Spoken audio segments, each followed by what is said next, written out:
এক যুগের অপেক্ষা, ৩০,০০০ শিক্ষকের দীর্ঘশ্বাস, জাতীয়করণের আশায় বেসরকারি প্রাথমিক বিদ্যালয়। লেখক নাঈম হোসেন,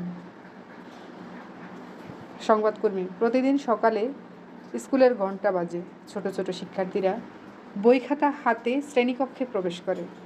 ব্ল্যাকবোর্ডে লেখা হয় নতুন পাঠ, শেখানো হয় বর্ণ, সংখ্যা আর জীবনের প্রথম পাঠ। কিন্তু সেই পাঠ শেষে বাড়ি ফিরে এমন হাজারো শিক্ষক যাদের নিজের জীবনই অনিশ্চয়তায় ঘেরা। দেশের প্রায় ৫,০০০ বেসরকারি প্রাথমিক বিদ্যালয়ে কর্মরত প্রায় ৩০,০০০ শিক্ষক বছরের পর বছর ধরে শিক্ষার আলো ছড়িয়ে যাচ্ছেন, অথচ তাদের অনেকেই নিয়মিত বেতন, চাকরির নিরাপত্তা কিংবা রাষ্ট্রীয় স্বীকৃতি থেকে বঞ্চিত। তাদের দাবি, দীর্ঘদিন ধরে জাতীয়করণের আশ্বাস মিললেও বাস্তবে সে প্রত্যাশা পূরণ হয়নি। শিক্ষকদের ভাষ্য, উচ্চশিক্ষা সম্পূর্ণ করেও সরকারি চাকরির সুযোগ না পেয়ে তারা শিক্ষাকে পেশা হিসাবে বেছে নিয়েছেন। সমাজ ও দেশের প্রতি দায়িত্ববোধ থেকে অনেকেই দীর্ঘ সময় ধরে সামান্য সম্মানী অথবা বিনা পারিশ্রমিকে পাঠদান চালিয়ে যাচ্ছেন। কিন্তু জীবনযাত্রার ক্রমবর্ধমান ব্যয়, পারিবারিক দায়িত্ব এবং ভবিষ্যতের অনিশ্চয়তা তাদের প্রতিনিয়ত নতুন সংকটের মুখে ঠেলে দিচ্ছে। অনেক শিক্ষক বলেন, শিক্ষার্থীদের মুখে হাসি ফোটাতে পারলেও নিজেদের পরিবারের মুখে নিশ্চিত অন্ন তুলে দেওয়ার সামর্থ্য অনেকেরই নেই। সংসারের প্রয়োজন মেটাতে কেউ ব্যক্তিগত ঋণের বোঝা টানছেন, কেউ আবার আত্মীয় স্বজনের সহায়তায় জীবন চালিয়ে নিচ্ছেন। তারপরও পরদিন আবার শ্রেণীকক্ষে উপস্থিত হয়ে শিশুদের ভবিষ্যৎ গড়ে তোলার কাজে নিজেকে নিয়োজিত রাখছেন। শিক্ষাবিদদের মতে, একটি দেশের প্রাথমিক শিক্ষা ব্যবস্থার ভিত্তি গড়ে ওঠে দক্ষ ও নিবেদিত প্রাণ শিক্ষকদের হাত ধরে।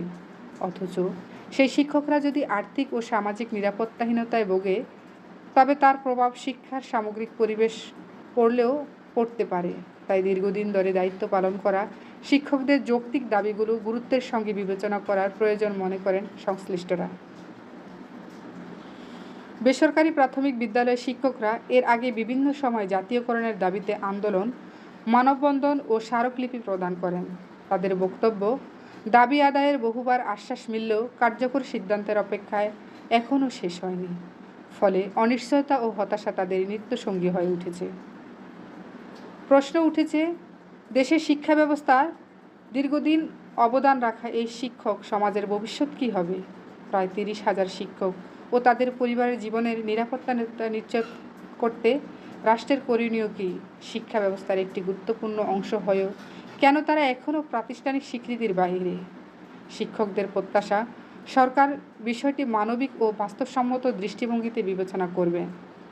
দীর্ঘদিন ধরে দায়িত্ব পালনকারী বেসরকারি প্রাথমিক বিদ্যালয়গুলোকে জাতীয়করণের উদ্যোগ নেওয়া হলে একদিকে যেমন শিক্ষকদের জীবনযাত্রার মান উন্নত হবে, অন্যদিকে দেশের প্রাথমিক শিক্ষা ব্যবস্থা আরও শক্তিশালী, মানসম্মত, টেকসই হবে। শিক্ষা কেবল শ্রেণীকক্ষের ৪ দেয়ালের মধ্যে সীমাবদ্ধ নয়, এটি একটি জাতির ভবিষ্যৎ নির্মাণের ভিত্তি। সেই ভিত্তি নির্মাণে যারা নীরব কাজ করে চলছে, তাদের প্রাপ্য মর্যাদা ও নিরাপত্তা নিশ্চিত করা রাষ্ট্রের দায়িত্ব বলেই মনে করেন সংশ্লিষ্টরা। এখনই দেখার বিষয়, দীর্ঘদিনের এই প্রত্যাশার অবসান কবে ঘটবে? জাতীয়করণের দাবি অপেক্ষায় প্রহর কখন শেষ হবে?